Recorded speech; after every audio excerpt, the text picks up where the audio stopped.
پریشانی حالات سے نہیں خیالات سے پیدا ہوتی ہے۔ بہترین آنکھ وہ ہے جو حقیقت کا سامنا کرے۔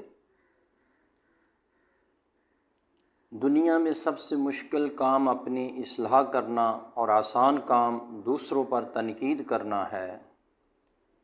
انسان زندگی سے مایوس ہو تو کامیابی بھی ناکامی نظر آتی ہے۔ نفرت دل کا پاگل پن ہے۔